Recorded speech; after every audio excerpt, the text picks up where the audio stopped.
Hello बच्चों, चलिए प्रश्न को पढ़ते हैं। N1 तथा N2 अपवर्तनांक के दो माध्यमों को अलग करने वाले उत्तल गोलीय पृष्ठ के लिए अपवर्तन संबंधी सूत्र स्थापित कीजिए। चलिए सबसे पहले हम लिख लेंगे मूल अवधारणा। मूल अवधारणा जिस पर कि यह प्रश्न आधारित है, यह प्रश्न आधारित है गोलीय पृष्ठ से अपवर्तन पर।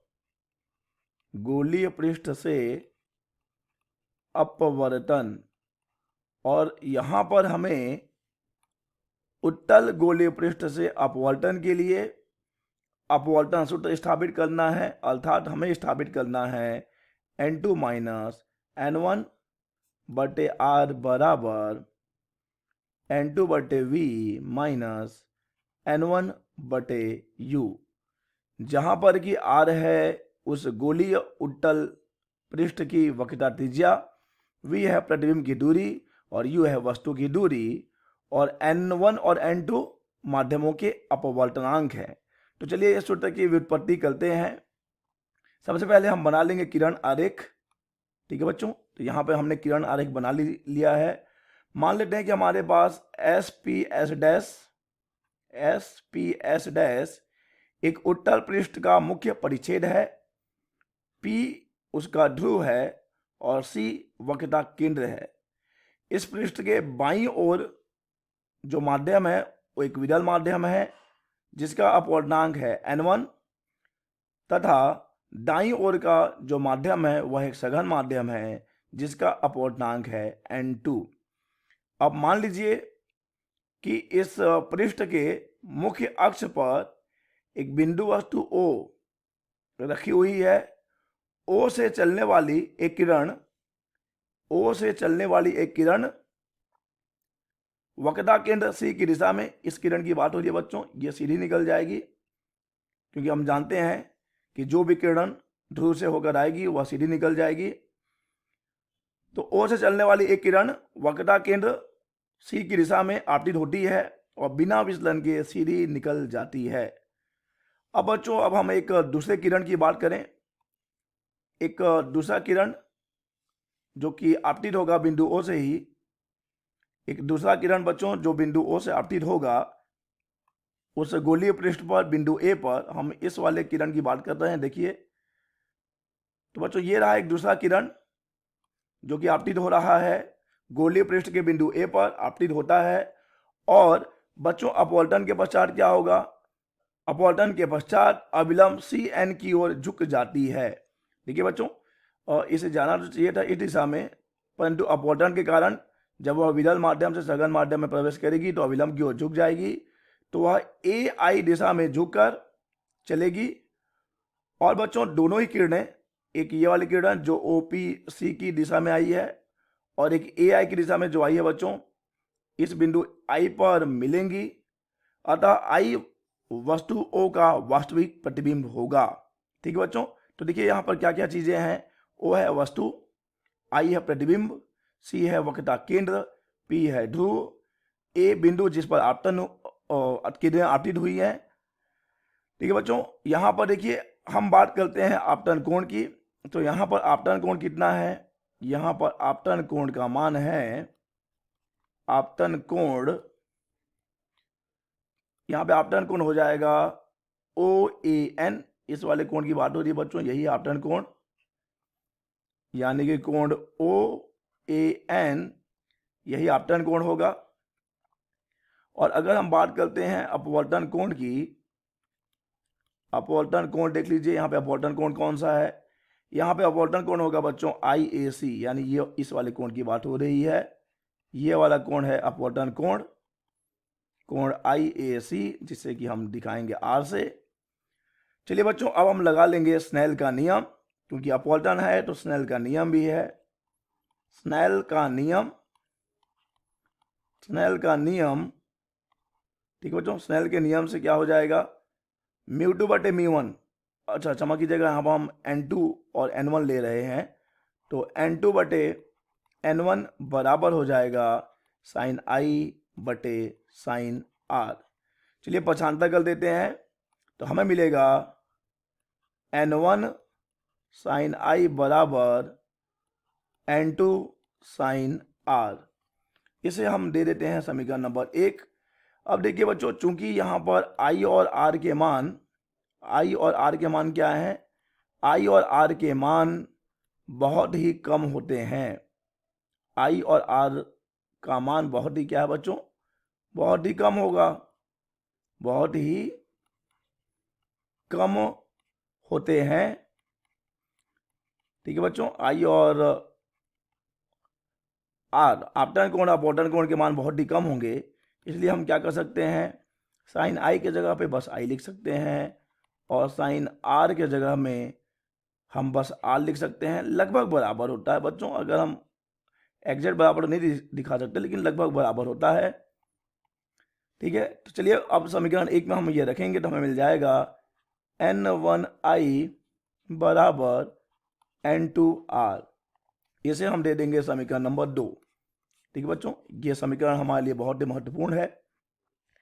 अब देखिए बच्चों, हम मान लेते हैं कि आपतित किरण, अपवर्तित किरण और अविलंब, यह है बच्चों अविलंब, मुख्य अक्ष से क्रमशः अल्फा, ये अल्फा है, बीटा, ये बच्चा बीटा हो गया, और थीटा कोण बनाते हैं। यहां पर देख लीजिए, आपतित किरण बना रहा है मुख्य अक्ष के साथ अल्फा कोण, अपवर्तित किरण बना रहा है बीटा कोण, और अविलंब बना रहा है थीटा कोण। ठीक है बच्चों, तो यहां पर अब हम बात करेंगे, थोड़ा सा रेखा गणित की बात होगी, थोड़ी ज्योमेट्री की बात होगी। अगर हम बात करते हैं त्रिभुज AOC में, त्रिभुज AOC देख लीजिए बच्चों, ये रहा A, ये रहा O और ये रहा C। तो त्रिभुज AOC की बात हो रही है, तो त्रिभुज AOC में अगर हम देखेंगे तो बहिष्कोण यानी कि बाह्य कोण, बहिष्कोण, यहां पर बहिष्कोण क्या होगा बच्चों? यहां पर बहिष्कोण हो जाएगा I, और हम जानते हैं कि बहिष्कोण अर्थात बाह्य कोण दूर वाले अंतः कोणों के योग के बराबर होता है। तो I बराबर हो जाएगा अल्फा प्लस थीटा। आप देख सकते हैं बच्चों, हम इस त्रिभुज की बात कर रहे हैं, तो इस त्रिभुज के लिए बाह्य कोण कौन सा हो जाएगा? I यानी कि आपतन कोण बाह्य कोण हो जाएगा, और बाह्य कोण दूर वाले अंतः कोणों के योग के बराबर होगा, अर्थात I बराबर अल्फा प्लस थीटा। बच्चों, अब हमारे पास एक दूसरा त्रिभुज भी है। अब जरा नजर डालिए त्रिभुज AIC पर, त्रिभुज AIC पर, इसके लिए बहिष्कोण कौन सा हो जाएगा? जरा ध्यान दीजिए, बहिष्कोण हो जाएगा इसके लिए थीटा। आप देख सकते हैं हम बात कर रहे हैं, अब हम कौन से त्रिभुज की बात कर रहे हैं? अब हम बात कर रहे हैं AIC की।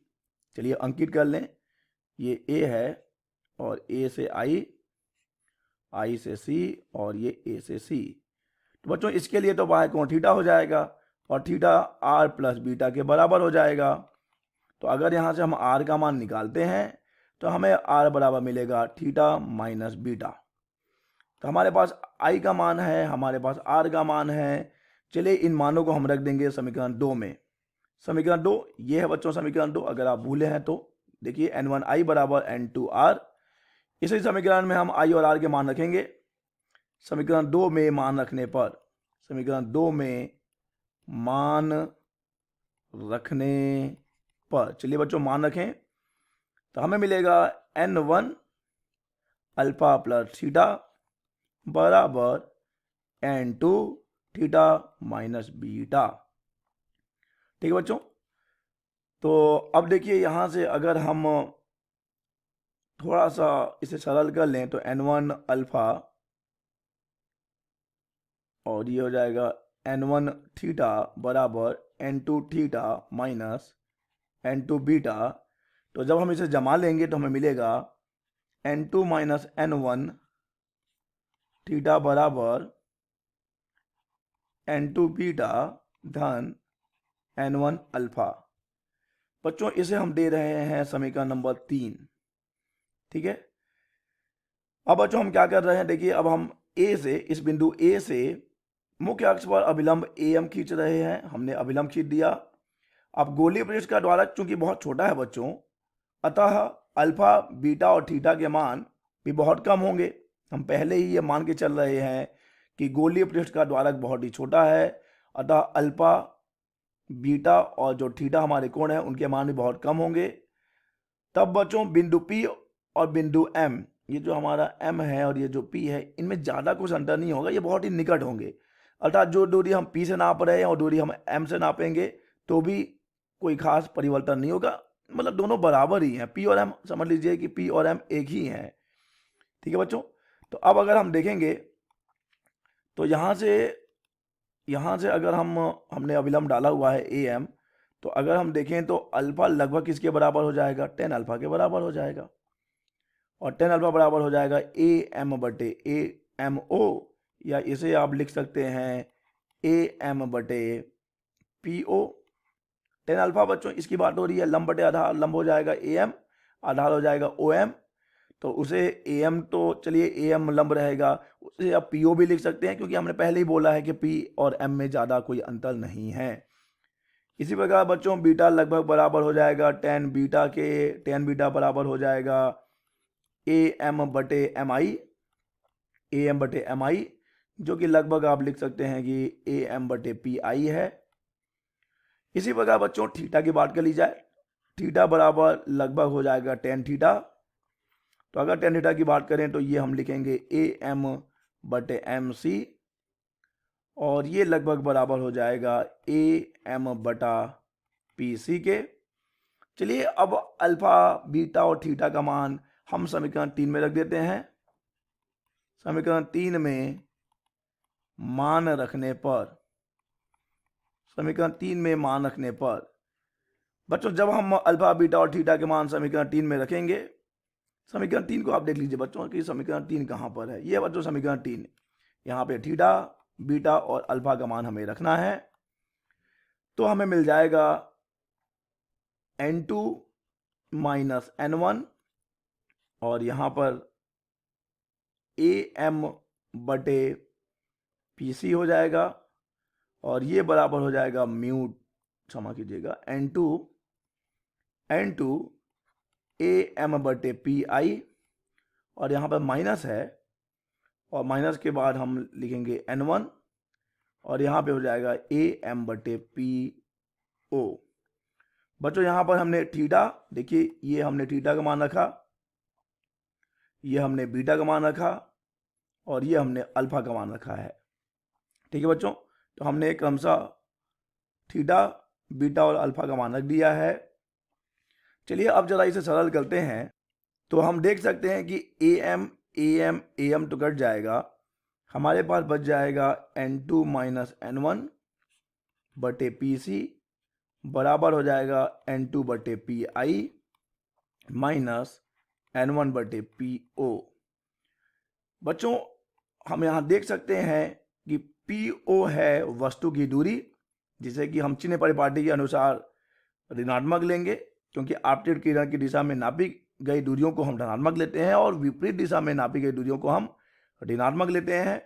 तो यहाँ पे PO माइनस U हो जाएगा, PI जो कि है प्रतिबिंब की दूरी, धनात्मक लेंगे क्योंकि यह आपतित किरण की दिशा में है, और यहाँ पर PC बराबर हम लेंगे R, धनात्मक R, क्योंकि बच्चों ये भी आपतित किरण की दिशा में है। चलिए इन मानों को यहाँ रख दिया जाए, तो हमें मिलेगा μ2 माइनस μ1 बटे R बराबर, क्षमा कीजिएगा हम अपवर्तनांक को n से दिखा रहे हैं, एक्चुअली मुझे आदत है म्यू से दिखाने का, लेकिन प्रश्न में N1 और N2 दिया गया है तो हमें उसी के हिसाब से चलना है। N2 माइनस N1, और ये हो जाएगा N2 बटे PI यानी कि प्रतिबिंब की दूरी, माइनस N1 PO वस्तु की दूरी जो कि ऋणात्मक है। तो बच्चों हमें मिलने वाला है, देखिए हमें मिल रहा है N2 माइनस N1 बटे R बराबर N2 बटे V माइनस, ठीक है बच्चों, यहाँ पे ध्यान दीजिएगा बच्चों, यहाँ पर हमें प्लस मिला हुआ है, ये प्लस है बच्चों, समीकरण 3 में हम देख पाएंगे कि ये प्लस है, गलती से वो ऋण लिखा गया था बच्चों, ये प्लस है। तो जब ये प्लस है तो ये प्लस होगा और यहाँ से ये माइनस इसको माइनस बना देगा, तो ये N2/V माइनस हो जाएगा N1/U। बच्चों यही है अपवर्तन सूत्र जिसके कि हमें व्युत्पत्ति करनी थी। आशा करते हैं बच्चों आपको यह प्रश्न समझ आया होगा। धन्यवाद।